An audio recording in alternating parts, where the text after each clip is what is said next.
everybody. Welcome to Soul to Soul. I am your host, Medium Kelly Kristin, and it is amazing to be here with you tonight. I hope everyone is having a great week and staying cool. I am in Central California, and it's a little bit hot here. It's like 102, so I hope you're doing better than I am. I feel like I've tried to explain this miserably in the past, but how I prepare for my show. I don't like to write down something that's kind of rote. I kind of just wait for to see if I see synchronicities and something that kind of, hits my heart. And so that's how I chose my topic tonight. So my topic tonight is something that I've been seeing synchronicities with. Is trauma-informed psychic mediumship, healing, spiritual healing, kind of a spiritual counseling. And I'll explain what I mean about that. The first thing is I took a trauma-informed healing psychic medium class with a colleague of mine. And while I do have, quite a bit of knowledge about this topic due to my previous teaching with incarcerated youth and at-risk youth, there's always something more to learn. And I'm so glad I went, because that's when I started noticing the synchronicities in my mediumship with this, I guess you would call it spiritual counseling, spiritual healing with trauma. So I always start my readings by saying I'm not a doctor, I'm not a therapist, I can't give medical advice, all those good things.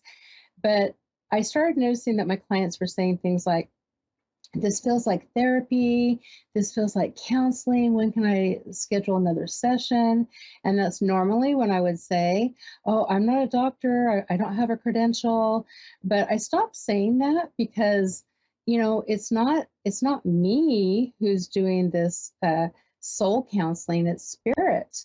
And it's the people who have loved ones in spirit. And so I don't want to discredit them. It's coming from them. So that's a way that I changed my thinking on that. It's a soul connection where the soul is saying, I hear you.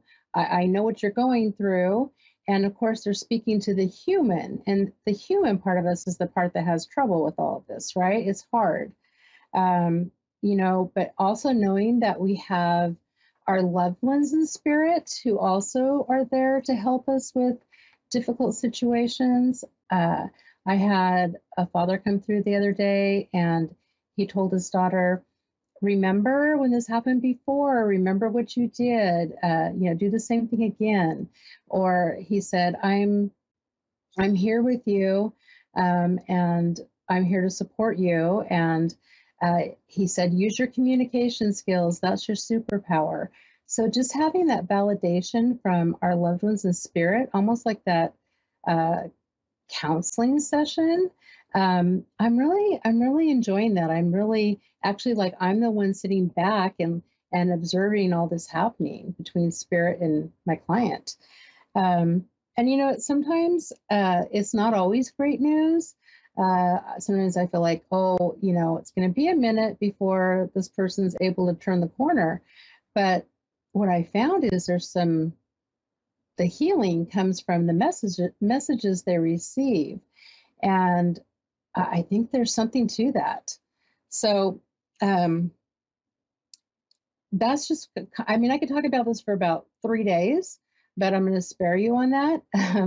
If you're interested in finding out more about this, I do talk about this in classes I teach, and you can find me under my social media, under Medium Kelly Kristin, all social media, Kelly with a Y, Kristin, IN.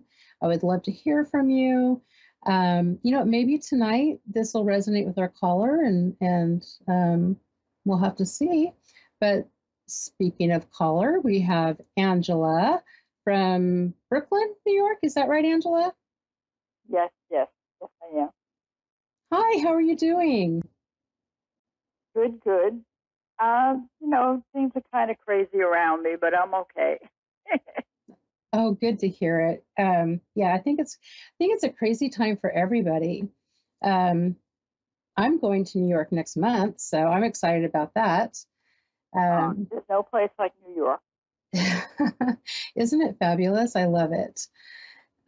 What did you have something in mind for what kind of reading you want? Do you have questions for me? What were you looking for?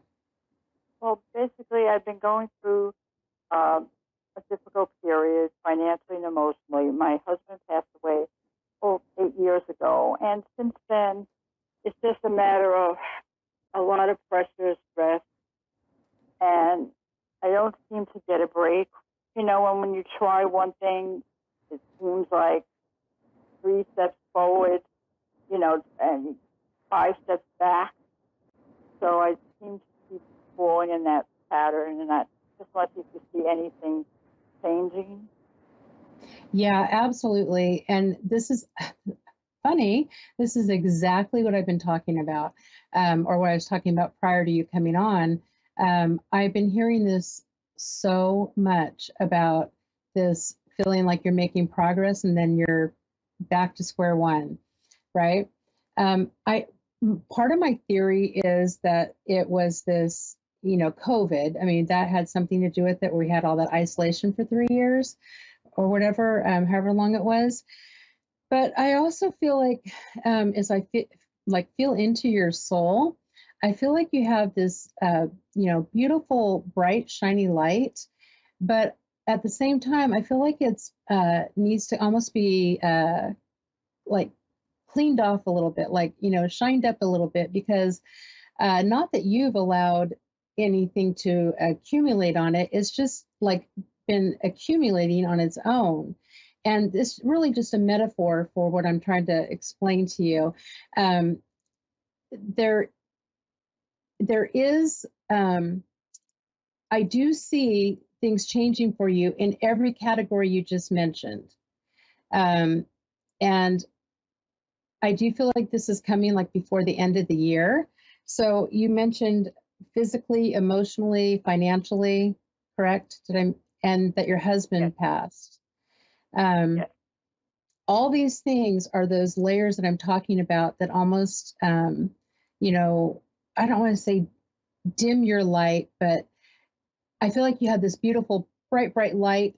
And that's just kind of what happened. It's kind of been added on to layer after layer. So I feel like working on one of these things one step at a time, I really feel like a lot of the physical and emotional is almost that feeling of like where uh, why bother? Why exercise? Why eat right? Why, do all the things I know are good for me if it's not going to, if I'm just going to go back to where I am? And I feel like that is compounding also a little bit on your health.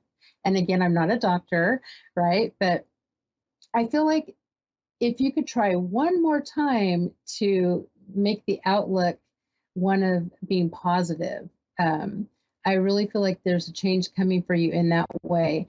Now, on the physical part of it, am I right that it's something that no matter what you do, you would still have physical issues? Well, I think it's more emotional because Oh, and emotional. basically, yeah, because like I exercise, I'm not in Okay. bad physical condition. Okay. I'm sorry. I misunderstood you. Okay. I just feel like it is the emotional part, right? I feel like it's not the physical, besides eating right and exercising. So the emotional part, I also feel like that same thing where, um, I wonder if you've been isolating a little tiny bit.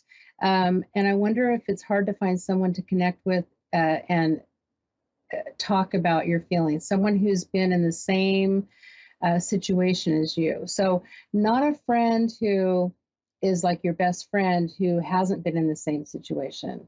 So, would you understand what I mean by that? Yes, yes, yes, I do.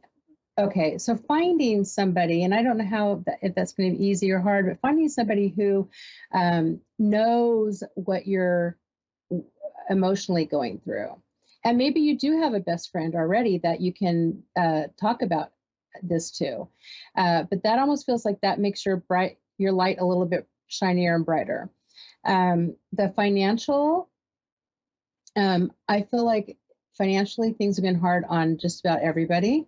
But I do, are you thinking about retiring or Well, I do am you, retired.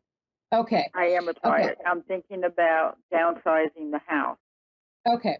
Because I felt like, almost like don't worry about money after you retire. I understand the worry, but I feel like things will work out. And I actually, when you said downsizing, that feels good.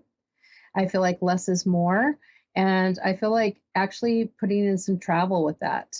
So Hmm. you might be saying, where am I going to get the money to travel? But I feel like it's not almost where you travel, it's what you do while you're traveling. So it could be somewhere in New York, a day trip. This feels very good. Um, and we're almost out of time. I'm so sorry, but do you have something else you want me to? Did I miss something? No, no, no. That was good. Thank you so much. Okay, because I do want to say your husband steps in uh, and wants to let you know that he's absolutely fine, and that I don't know if this means anything to you, but he's working his magic. And I almost feel like he actually is someone who has had good luck. And I feel like he's going to be sending that to you. And he wants to give you a big hug and kiss. And I am so sorry we're out of time. But thank you so much for Thank you, Kelly. Thanks for Thank calling you in so much. tonight. Oh, thank you. Bless you. And the rest of you, I will see you next week. And have a great week.